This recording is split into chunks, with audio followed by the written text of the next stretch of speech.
ओम him क्लीम महासुराय नमः। जाग जा पाताल के अधिपति, मैंने तेरी बेदी को दोष और निर्दोष के ताजे रक्त से सींचा है। अब मेरी पुकार सुन और प्रकट हो महासुर। अचानक धरती भयानक रूप से कांपने लगी। चिता की आग एकदम नीली पड़ गई और उसमें से उठते धुएं ने एक विशाल खौफनाक दानव का रूप ले लिया। काल भैरव, तूने अपने लालच की आग में मेरे पाताल के द्वार खटखटाए हैं। ये 200 बलियां मुझे स्वीकार है। बोल, क्या चाहता है तू? धन, राज्य या किसी राजा का विनाश? मुझे ये नश्वर चीजें नहीं चाहिए सम्राट। मैं अमर होना चाहता हूँ। मैं चाहता हूँ इस संसार का कोई भी अस्त्र, शस्त्र या मंत्र मेरे शरीर को खरोच तक न लगा सके।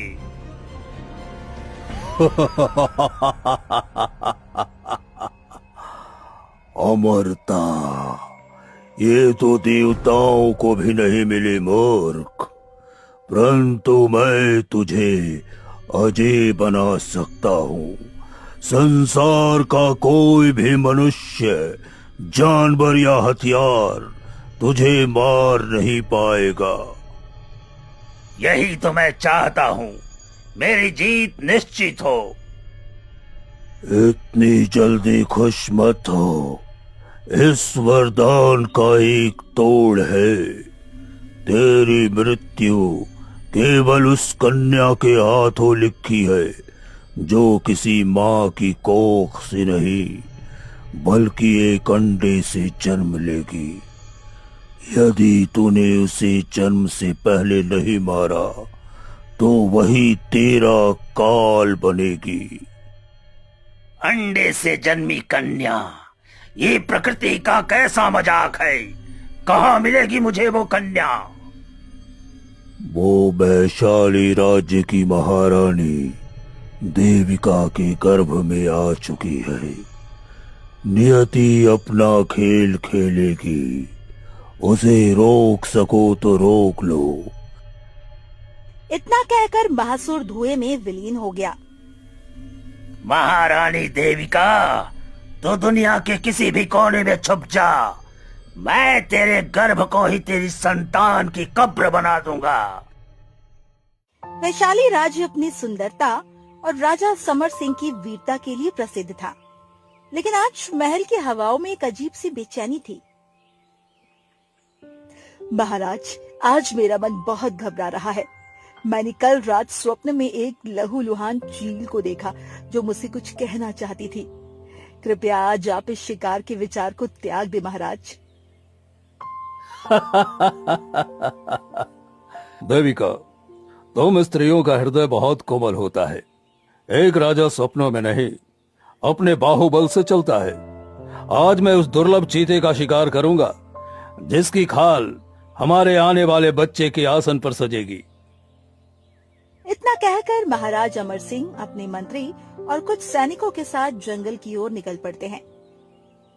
राजा समर सिंह अपने सेनापति शूरवीर के साथ घने जंगल में पहुंच चुके थे। ये जंगल सामान्य नहीं था। क्षमा करें महाराज, लेकिन हमें यहाँ से लौट चलना चाहिए। ये तपोवन है जहाँ ऋषि भार्गव सदियों से ध्यान मग्न है। यहाँ किसी भी जीव की हत्या करना उनके क्रोध को निमंत्रण देना है। शूरवीर, तुम एक योद्धा हो या कोई सन्यासी, एक राजा के आखेट क्षेत्र की कोई सीमा नहीं होती। शांत रहो। मुझे झाड़ियों के पीछे उस चीते की आहट सुनाई दे रही है। राजा ने अपने धनुष की प्रत्यंचा खींची और बिना देखे झाड़ियों की ओर एक जहरीला तीर छोड़ दिया।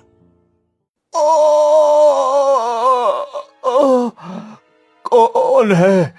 कौन है वो नीच और अधर्मी जिसने मेरे ध्यान को रक्त से अपवित्र किया है? हे ईश्वर, अनर्थ अनर्थ। मुनिवर, मुनिवर मुझे क्षमा करें। मैंने सच में आपको कोई हिंसक पशु समझ लिया था। अहंकारी राजा, अपनी अजन्मी संतान के झूठे शौक के लिए तूने एक तपस्वी के प्राण लेने की कोशिश की है। मैं तुझे ऐसा श्राप दूंगा कि तेरा सारा राजपाट तेरे आंसुओं में डूब जाएगा। मुनिवर, मेरे प्राण ले ले, लेकिन मेरे परिवार को छोड़ दें। श्राप अब वापस नहीं होगा। जिस संतान के लिए तो इतना हट कर रहा है, वो कभी मानव रूप में जन्म नहीं लेगी। तेरी पत्नी अभी इसी क्षण एक पक्षी में परिवर्तित हो जाएगी और वो एक अंडे को जन्म देगी। तो अपनी पत्नी और बच्चे दोनों के लिए जीवन भर तड़पेगा। महर्षि के श्राप देते ही महल में बैठी रानी देविका के शरीर में भयानक दर्द उठने लगा। दासियों, मेरे शरीर को क्या हो रहा है? ये मेरे हाथों पर सुनहरे पंख कैसे उग रहे हैं? महाराज, महाराज मुझे बचाइए। महारानी जी, हे भगवान, कोई राजवैद्य को बुलाओ। देखते ही देखते रानी देविका एक विशाल सुनहरी चील बन गई और खिड़की से बाहर जंगल की ओर उड़ गई। अपनी गुफा में बैठे काल भैरव ने पानी के एक कुंड में ये सब दृश्य देख लिया था।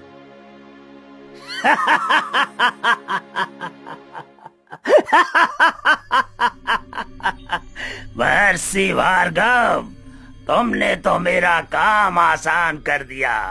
अब वो रानी पक्षी बनकर अंडा देगी। चलो, पूरे जंगल को छान मारो।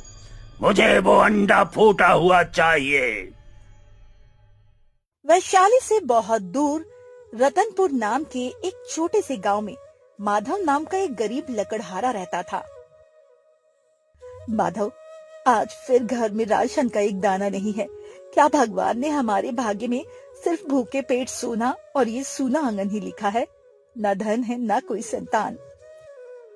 रुक्मिणी, जब तक मेरे हाथों में कुल्हाड़ी है, मैं तुम्हें भूखा नहीं सोने दूंगा।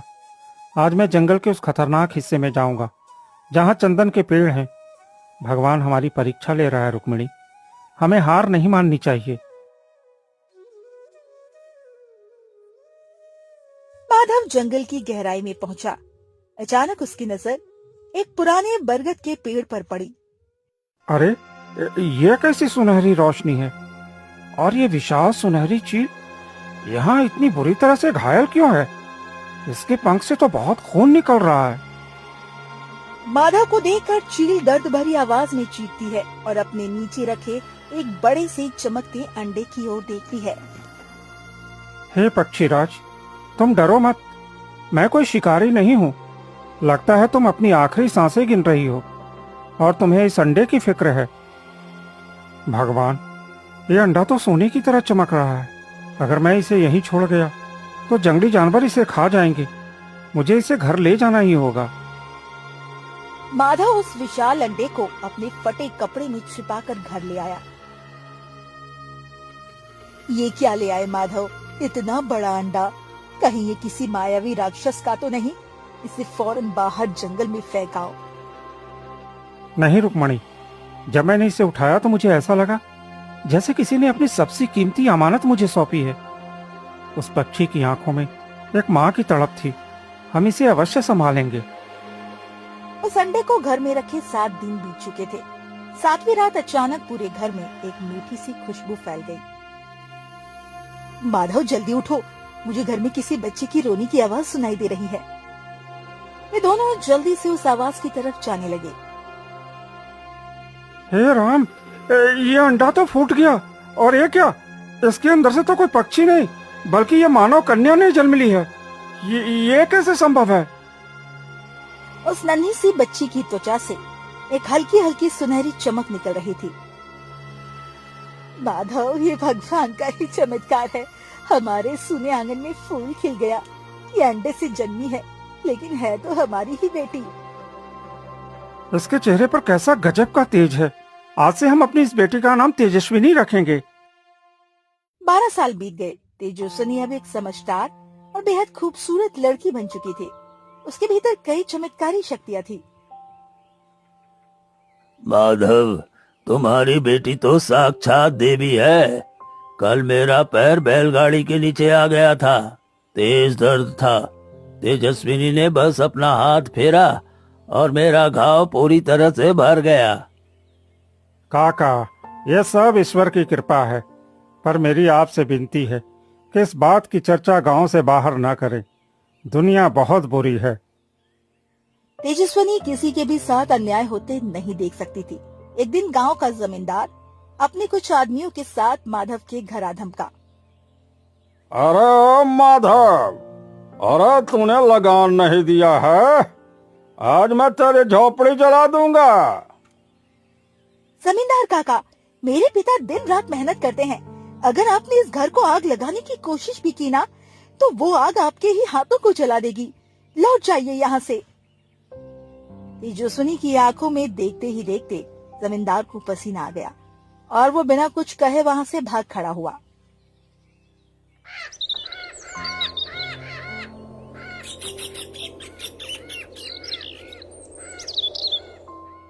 एक दिन एक अजीब सा दिखने वाला साधु गांव में आया। भाई, सुना है तुम्हारे गांव में एक बहुत चमत्कारी कन्या है जो मुर्दों में भी जान फूंक देती है। हाँ हाँ महाराज, वो माधव लकड़हारे की बेटी तेजस्विनी है। अरे कहते हैं वो एक अंडे से पैदा हुई थी। अंडे से पैदा? आखिर गुरुदेव का काल मिल ही गया। जासूस ने आकर काल भैरव को सारी बात बताई। तुम इतने सालों तक सोते रहे। वो लड़की 12 साल की हो गई और तुम्हें अब पता चला? महासुर का वरदान खतरे में है। क्षमा करें गुरुदेव, आज रात ही हम उस गांव को शमशान में बदल देंगे और उस लड़की का सिर आपके चरणों में होगा।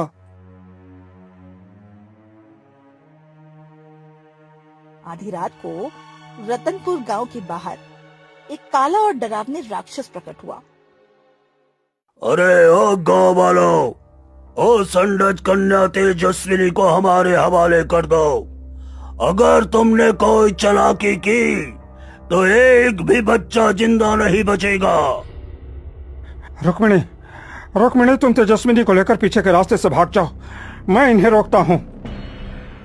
पिताजी, मैं भागने वालों में से नहीं हूँ। ये राक्षस मेरे लिए आए हैं।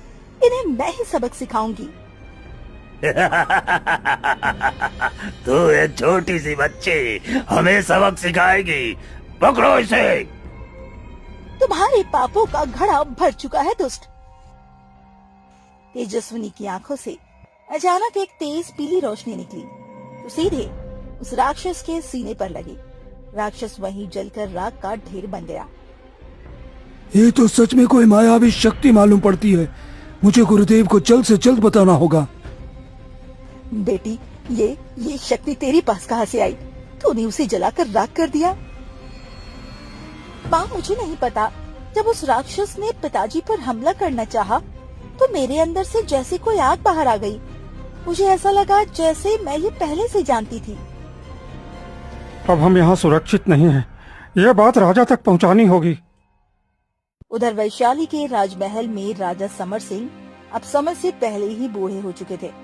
उनका जीवन केवल पश्चाताप में कट रहा था। महाराज की जय हो। गुप्तचरों ने एक खबर दी है। रतनपुर गांव में एक कन्या है जिसने तांत्रिक के राक्षसों को राख कर दिया। और सबसे बड़ी बात महाराज, वो अंडे से जन्मी है। अंडे से? क्या कहा तुमने? क्या मुनि भार्गव की बात सच हो गई? शूरवीर, मेरी पुत्री जीवित है। तुरंत रथ तैयार करो, हम अभी रतनपुर जाएंगे। अगली ही सुबह राजा समर सिंह की पूरी सेना रतनपुर गांव पहुंच गई। गांव वाले डरे हुए थे। माधव, बाहर आओ। डरो मत। मैं तुम्हें कोई दंड देने नहीं, बल्कि अपनी जिंदगी की भीख मांगने आया हूँ। महाराज समर सिंह की आवाज को सुनकर माधव घर से बाहर आता है। महाराज, हमने कोई अपराध नहीं किया है। मेरी बेटी बहुत सीधी है। इसकी सूरत बिल्कुल मेरी देविका जैसी है। माधव, ये तुम्हारी नहीं, मेरी पुत्री है। 12 वर्ष पूर्व एक श्राप के कारण मेरी पत्नी ने पक्षी बनकर इसे जन्म दिया था। ये आप कैसी बातें कर रहे हैं महाराज? मैं कुछ समझा नहीं। फिर राजा समर सिंह ने माधव को सारी बात बताई कि किस तरह उसकी पत्नी को एक साधु ने श्राप दिया था और वो एक चील बन गई थी। अगर आप मेरे असली पिता हैं, तो आपने 12 साल तक मुझे और मेरी माँ को ढूंढने की कोशिश क्यों नहीं की? आप किस बात के राजा हैं जो अपनी ही पत्नी की रक्षा न कर सके? तुम सही कह रही हो पुत्री। मैं अपने अहंकार में अंधा था, लेकिन मैंने 12 सालों में एक भी रात चैन से नहीं सोई है। तुम्हारी माँ आज भी उसी जंगल में एक पक्षी बनकर तड़प रही है। मुझे क्षमा कर दो बेटा, मुझे क्षमा कर दो। तेजस्वी बेटी, राजा साहब सच कह रहे हैं। ये तेरा असली परिवार है। तुझे अपनी माँ को आजाद कराना होगा। पिताजी, आपने मुझे पाल पोस कर बड़ा किया है। आप हमेशा मेरे भगवान रहेंगे। और महाराज, मैं आपके साथ चलूंगी, लेकिन महल में नहीं, उस तांत्रिक का अंत करने के लिए। पुत्री, हम उस काल भैरव को जिंदा नहीं छोड़ेंगे।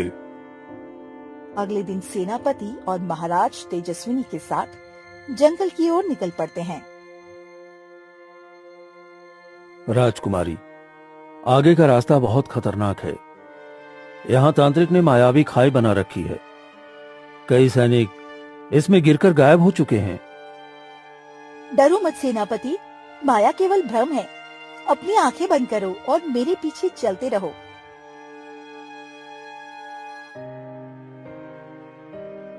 आखिरकार वे तांत्रिक की उस भयानक गुफा के सामने पहुंच गए। गुफा के चारों ओर इंसानी कंकाल टंगे हुए थे।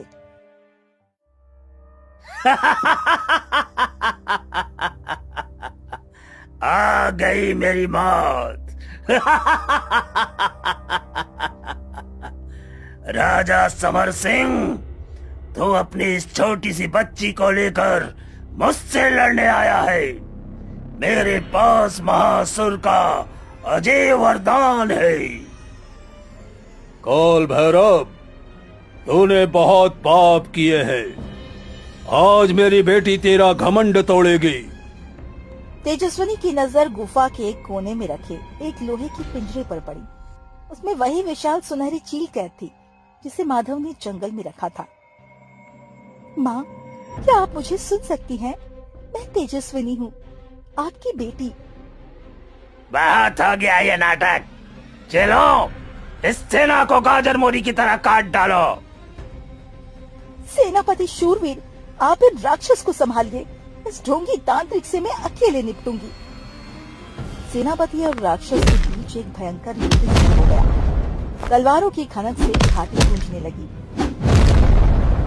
ये ले अंडज कन्या, ये मृत्यु धुआं तेरी सांसें छीन लेगा।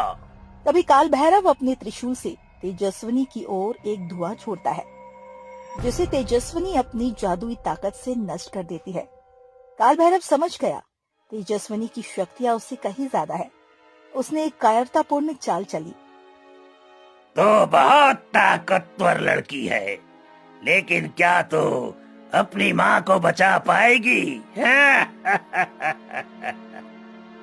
तभी तांत्रिक ने एक आग का गोला सीधा पिंजरे की ओर फेंक दिया। तेजस्विनी ने तुरंत अपनी शक्ति से एक कवच पिंजरे के सामने बना दिया, लेकिन आग का गोला इतना तेज था कि उसने पिंजरे को तोड़ दिया और चील का एक पंख बुरी तरह झुलस गया। अपनी माँ को तड़पता हुआ देख तेजस्विनी के भीतर का धैर्य पूरी तरह टूट गया। उसके चेहरे का रंग बदलने लगा। काल भैरव, तूने एक माँ और बेटी के प्यार को ललकारा है। तूने वरदान मांगा था ना कि कोई शस्त्र तुझे ना मारे। अब देख तेरी शक्ति। अचानक तेजस्वी के माथे पर एक चमकता हुआ तीसरा नेत्र सा आकार उभर आया। ये क्या है महासुर, तुमने मुझे धोखा दिया है। ये लड़की इंसान नहीं है। मैंने तुझे पहले ही बता दिया था तांत्रिक, प्रकृति का न्याय बहुत कठोर होता है। अंडज कन्या तेरा काल है, अब तुझे कोई नहीं बचा सकता। तेरे पापों की सजा मृत्यु से भी भयानक होगी काल भैरव। तेजस्विनी की आंखों से पीले और लाल रंग की एक भयानक ऊर्जा की किरण निकली। ये कोई आम आग नहीं थी, ये सत्य और न्याय की अग्नि थी।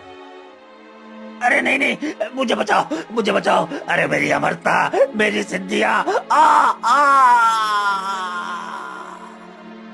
वो किरण सीधे काल भैरव के सीने पर लगी। उसका वज्र जैसा शरीर मोम की तरह पिघलने लगा। चंद पलों में वो अभिमानी तांत्रिक चीखता हुआ राख के एक छोटे से ढेर में बदल गया। काल भैरव के मरते ही उसकी सारी तांत्रिक माया टूट गई। तभी एक और चमत्कार हुआ।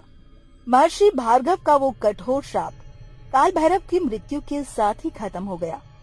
सुनहरे चील के शरीर के चारों ओर एक नीली रोशनी फैल गई। रोशनी छटी तो सामने चील की जगह महारानी देविका अपने असली मानवीय रूप में खड़ी थी। 12 साल बाद वे अपने पुराने स्वरूप में वापस आ गई थी। मेरी बच्ची, मेरी तेजस्विनी। माँ, मैंने आपको आजाद करा दिया। तुमने आज सिर्फ अपनी माँ को ही नहीं बचाया, बल्कि मेरे अहंकार रूपी राक्षस का भी वध कर दिया। पुत्री, मुझे माफ कर दो, मुझे माफ कर दो। तभी माधव और रुक्मणी भी राजा के सैनिकों के साथ पहुंच गए। पिताजी, माँ देखिए, सब ठीक हो गया है। महाराज, आपकी अमानत आपके पास है। अब हम वापस अपने गांव चलते हैं। नहीं माधव, तुमने मेरी पुत्री को प्राण और संस्कार दिए हैं। तुमने वो किया है जो मैं एक राजा होकर नहीं कर पाया। आज से तुम और रुक्मणी वैशाली राज्य के राजमाता और राजपिता कहलाओगे। तुम्हारा घर अब हमारा महल है। महाराज, हम बहुत गरीब लोग हैं। गरीब तो वो होता है जिसके पास प्रेम ना हो। आप दोनों तो संसार के सबसे धनी लोग हैं। वे सभी खुशी खुशी वैशाली राज्य लौट आए।